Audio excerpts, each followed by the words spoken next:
everyone, it's Alice and I am here with another episode of Book Chat.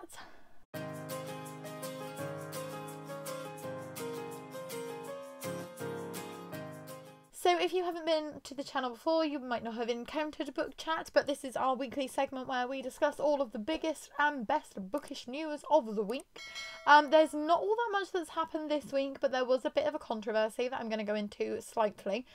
So if you do not mind, I will just be referring to my phone again for the sale dates and for the announcements that I can't remember off the top of my head because my brain is small and tired. So let's start off with Illumicrate for this week. They had their June teaser and also the Afterlight June teaser videos were both revealed. So autumn book reads, as normal, we will be bowing down to the Queen there because she always gets her guesses out faster than anybody else can. Autumn believes that the Illumicrate June teaser could be for Of Jade and Dragons by Amber Chen, which I believe is a book that Owlcrate are also doing in a couple of months. So keep an eye out on that if you're somebody like me who likes to skip if you have multiple subscriptions. And the Afterlight June teaser is looking like it's going to be Cross the Line by Simone Sultani, which is another kind of sports romance. This one's Formula One racing. So not guaranteed, but looks pretty likely based off of those teasers. So when they do the theme reveals, I'll make sure to revisit those in a few weeks. Illumicrate also announced their redesigned set of the Furyborn series by Claire Legrand. The general sale for that one's going to be on June the 6th. These were originally announced, I believe, at the end of last year, but there was some AI artwork, I believe, used in the mock-ups. So people quite clearly brought this to Illumicrate's attention and had some concerns about it. Illumicrate took those concerns on board and they have redesigned the set. I think it looks really, really beautiful, but I don't think that it's the kind of thing that I'm really that interested in purchasing. I can remember Furyborn being very popular when it was released, but it's a series that kind of seems to have slid under the radar since then, so it's not one that I'm going to be desperate to get my hands on. However, FairyLoot then come along and they're trying to take all of my money this month because they've announced part 2 of the Poison Study set, which is Dawn Study, Dusk Study, and Night Study. I'm going to look it up. I can't remember. I'll explain why I can't remember in a minute because it seems to me that it's a strange way that they've announced it. I was so close. I was actually so close. Shadow Study, Night Study, and Dawn Study. So I was not wrong with the night one. That was the one that I was guessing on the most.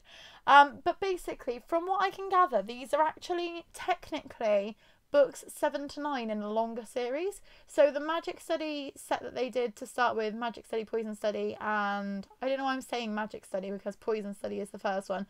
Poison Study, Fire Study, and Magic Study, I think, is the order. They're the first 3 books. Then there's actually a trilogy called the Glass series, which are Sea Glass, Spy Glass, and I think Storm Glass. Those are technically books 4 to 6 in the longer story. So I'm surprised with this announcement being part 2 because I thought that part 2 was going to be the Glass trilogy. And then part 3 would be the second part of the Poison Study series because that would have just made the most sense to me. But either way, these are the books that FairyLoot have announced. They're very similar to the original 3 books that they did. They complement them beautifully. I have the original 3 books, so I will be purchasing these ones. The general sale is on July 24th. Once again, if you're a subscriber to any of these book boxes, you will get early access. So just make sure you check all of their social medias for those details because they normally stagger them for people who bought the previous set and people who are current subscribers, things like that. But I believe this one's coming out about £74, which is quite steep, but I'm willing to pay it because obviously I've already got the first half. However, this is where I then get a bit confused by FairyLoot because they also announced their trilogy for To All the Boys I've Loved Before by Jenny Han. Absolutely stunning redesigns. I love them. I read the first 2 books in this series back in the day and I gave them both 5 stars. Thought they were absolutely freaking amazing. But they're on sale on May the 9th. So the Summer I Turn Pretty series that they've announced, I believe they announced those in January. I know I was in the car going somewhere. I think it was when I was in the car on the way to the Bring Me the Horizon concert. But they announced these books and they aren't on sale until like the middle of May. So then this series by the same author is being announced like just 2 weeks before their sale date. And they're also like nearly £100. I think £74 again. So it's a lot of money asking for people, especially like if you've been budgeting for 3.5 months for one set and then all of a sudden you get a second set dropped on you. I think it's going to mean that one of them is going to sell ridiculously well and the other one's just going to languish in the store for a little while. I will be honest, if they'd given more notice, I would have snapped up this To All the Boys I've Loved Before set. But as it is, we did spend a lot of money on 21 Pilots tickets last month, and I've had some other kind of unexpected expenses to pay out. So likely to be skipping them. But also I do still quite like the original UK paperbacks of these. Oh, my light just decided to like restart itself. Hello lamp, are you okay? We can hope. But I do still really like my original UK paperbacks of these. They have like pink, blue and like pale lilac spines, and they complement each other really nicely on the shelf, so I'm not that fussed about upgrading those, so I think I'm just going to pass on these. I also only digitally signed. I'm pretty sure, don't quote me on it, I don't have the information in front of me, but I'm pretty sure that the Samurai Turn Pretty series is actually hand signed, but again, I might be wrong, who knows. Moving on to Owlcrate, they've announced the launch of Owlcrate Press. So similar to the way that Illumicrate has Daphne Press, Owlcrate are going to have their own publishing imprint. We'll see how it goes. They haven't really given much more information on it at the moment. I believe they're doing a horror short story collection for marginalised authors, because I know that they were looking for submissions for that for a few months ago. I'm assuming that's going to be on this new press. But as more information gets revealed, then we will obviously feature that on here. We then have Hot Escape announced the newest book in their Vault series. I believe I mentioned last week that was going to end up being Belladonna by Adeline Grace. This has actually been officially announced now and will be publishing on June the 11th. So if you'd like a special edition of that, then it's got special Under the Dust Jacket foiling. I believe an alternative coverway on the original artwork. So it's just an out of print hardback that they've brought back in hardback for a limited amount of time so that people can collect their series if they've only discovered the books in hardback later as the series has gone on. We've had an announcement for Emily Wilde's Compendium of Lost Tales by Heather Fawcett. This is the third book in the Emily Wilde series and will be published on February the 11th, 2025. So we are already getting a publishing calendar built up for next year. We've also had some casting news in that Richard Osman revealed the cast for the Thursday Murder Club. So Helen Mirren, Pierce Brosnan and Ben Kingsley have all been cast in that. Meanwhile, Alyce Osman has added 3 cast members to the Heartstopper series, who are Jonathan Bailey, Eddie Marsaw and Hayley Atwell. So if you're fans of either of these shows, then you'll have some new faces to get used to. Well, not a fan of the Thursday Murder Club yet because it hasn't been released yet. If you're a fan of Heartstopper, I haven't watched Heartstopper. I haven't read the Thursday Murder Club, so I'm just kind of out of my depth here. I don't know who any of these people will be, but I'm surrounded by some vaguely familiar faces. We then also have the news that the Broken Binding have revealed the board art for their special edition of Howling Dark by Christopher Rocchio.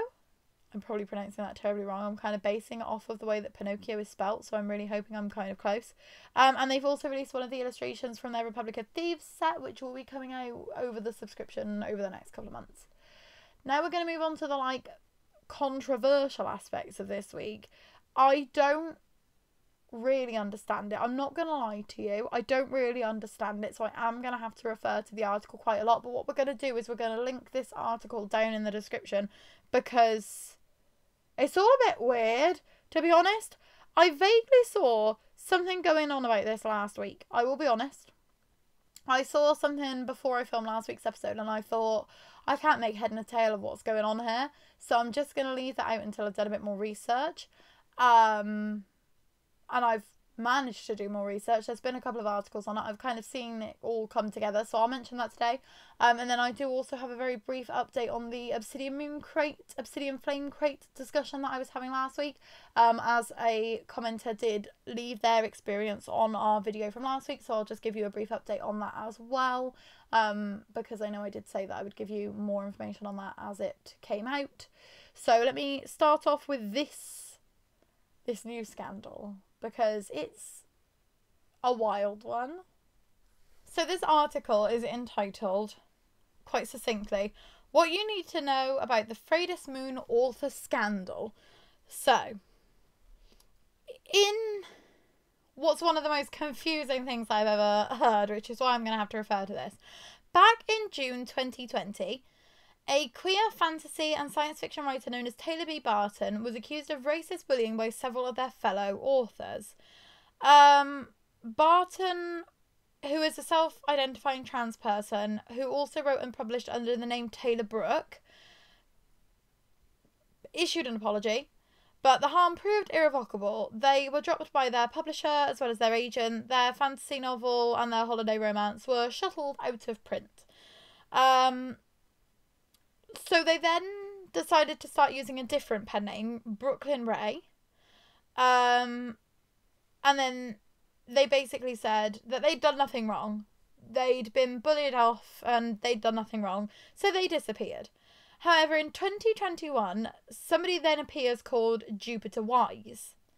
This person publicly identified as QTPOC, queer trans person of colour, and they were alluding to their Latin roots. However, it then came to light that they were a creation of Taylor B. Barton, and another pen name that they were writing underneath, and they kind of created this marginalised person of colour to masquerade as, which is weird enough. Their agent dropped them. They got cancelled again. But now, Freydis Moon enters the chat.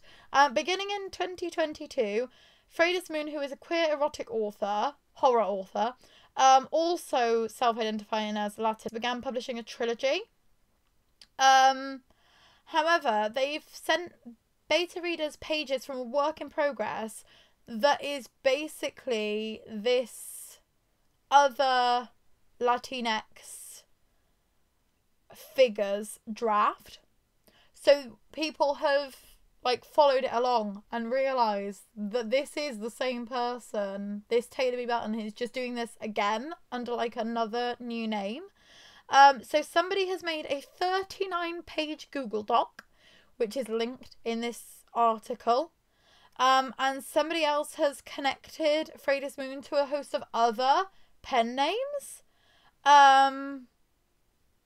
Which is just wild.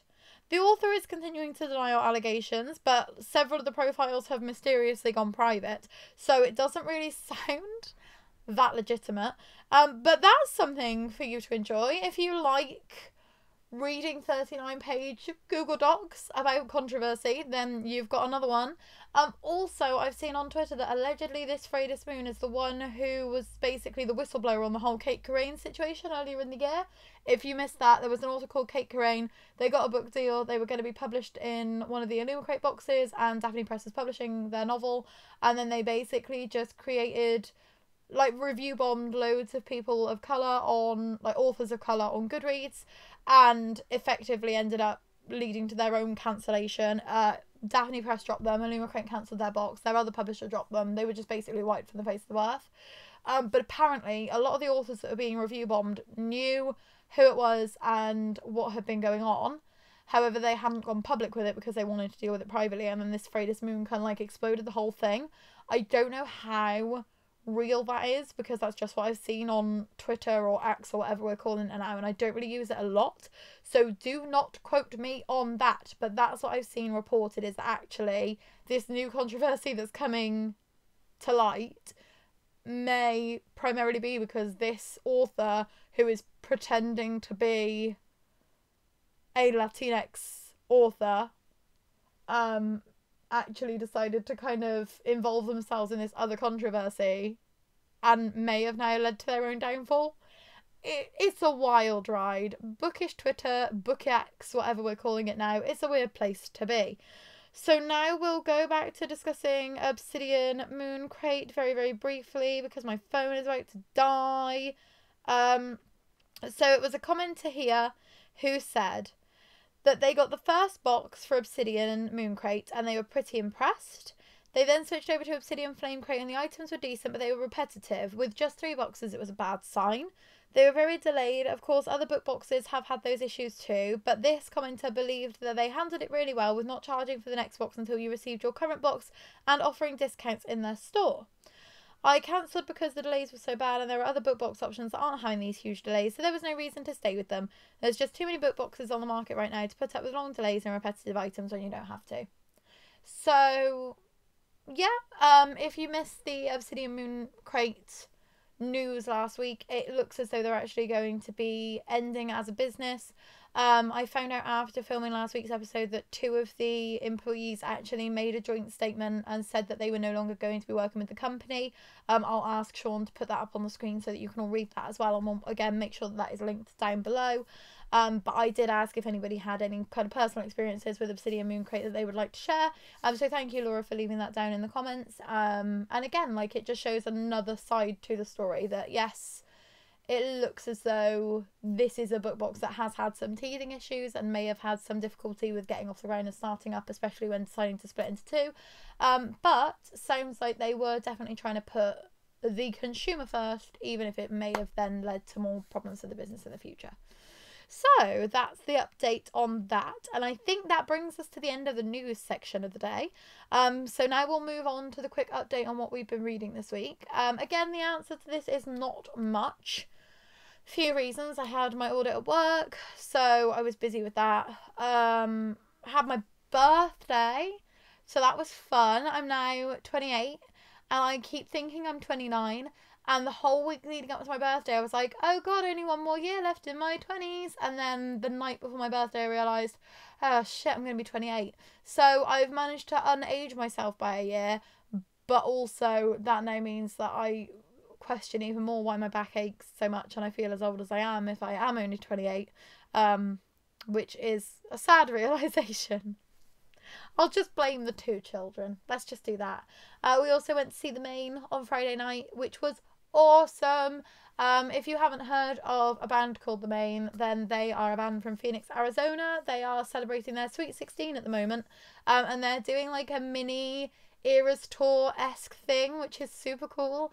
And they did a show in London and it was brilliant. They play a little bit from all of their albums, but they do a similar thing to Taylor in that they don't play the full song at every single show. Like Forever Halloween, they just did the first verse, they just did like the chorus of Lost in Nostalgia, so you get a little bit of everything, but it's not too long of a show. And it was just a great experience. They did this whole thing. They have a board that can register the level of sound that's being made. So then they gave us 2 song choices to choose from, which was Slip the Noose and English Girls, and you had to scream for which one you wanted to hear. And English Girls won, which was brilliant because in the lyrics it says we're in London mid-October, and it's not mid-October, but we were in London. And that won, and that's one of my favourite songs. So that was a real birthday treat for me. So that was awesome. I've also just had a few days off work, so what Sean and I have been mostly doing is just trying to go through the books and just get rid of anything we're not interested in. So we've got 2 massive bags to unhaul. We'll be adding those to the book boxes around our county. We drive kind of up to like half an hour away, kind of out to Marlborough and stuff. So we'll drop those off and clear those out. But it means that we've been doing a lot of like reading blurbs, looking at reviews, doing more work on finessing our book collection and getting rid of some stuff that we're not really interested in anymore. But we haven't done as much reading as we wanted to. We read Milk and Vine, which was a like poetry collection, that was based off of old vines, and that was like okay. I think I gave it 3 stars. Like the ones I can remember were funny, the illustrations were kind of cute, but it wasn't like revolutionary. It didn't blow my mind. We did also read Ignore It All and Hope It Goes Away by Nick Aubrey. This is another like poetry collection. Some of these are very clever, some of these are very funny, some of these really do make you think. What was the first? It was one of the very first ones that I really liked. House guests. However long they stay, however much they peeve, they do, I'm pleased to say, invariably leave. So if you are somebody who is a bit of an introvert, is a bit kind of anxious, has a lot of worries. This can make you feel a little bit better at modern life. And there were moments that kind of like made me feel a little bit weepy, to be honest. I was laughing at times. I was kind of almost crying at times. Sean was getting very confused at times because there were a lot of like plays on words that I could get because I was reading out to him, but then I had to explain because he wasn't like physically seeing it. But I think we gave that 4 stars. There were just a couple of poems that were a bit too repetitive, like use the same line a few times, like move it through, and it wasn't quite as impactful. We've managed to read about another 100 pages of House of Flame and Shadow, so we're chugging through on that. We are halfway through part 2. Shit is going down. It's all kind of kicking off at once, which is exciting, but that's, we're moving on that more. And I've basically just not read anything by myself this week because I haven't had my lunches at work, which is when I do most of my own reading. So hopefully next week I'll have finished What We Didn't Say by Rory Dunlop, and I should have also finished The Year I Met My Brain by... No, it's gone. Matilda Bosley. I'm going to go with that. We're going to hope that that's accurate. And then the cover will be on the screen anyway. You'll know before I do. I have continued working on a script for my deep in-depth discussion of the Torture Poets Department, so I should hopefully be able to get that out for you next week. And you'll probably have noticed we only uploaded 1 video this week, but obviously, again, birthday stuff, we were busy. So, I think that might actually be everything for today. If you'd like to share your thoughts on anything that we've shared today down in the comments, then please do. If you know any more about the Freydis Moon scandal, saga, whatever the hell we're calling that, please do let me know if there have been any updates that I've missed since the news kind of started breaking. If you've had time to go through that 39-page Google Doc, then please do leave a summary. I'm going to try and do some reading on it this week, and then if there's anything that I think really stands out, then I will let you guys know next week. And once again, if there's any more updates and things, then you can expect all of that in next episode of Book Chat.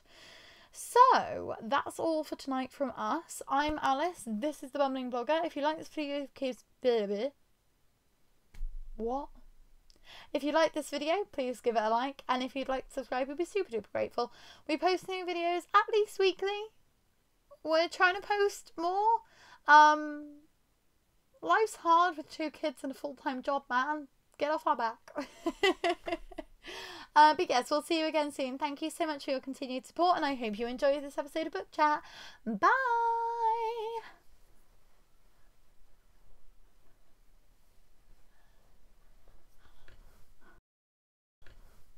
I don't know what's wrong with me.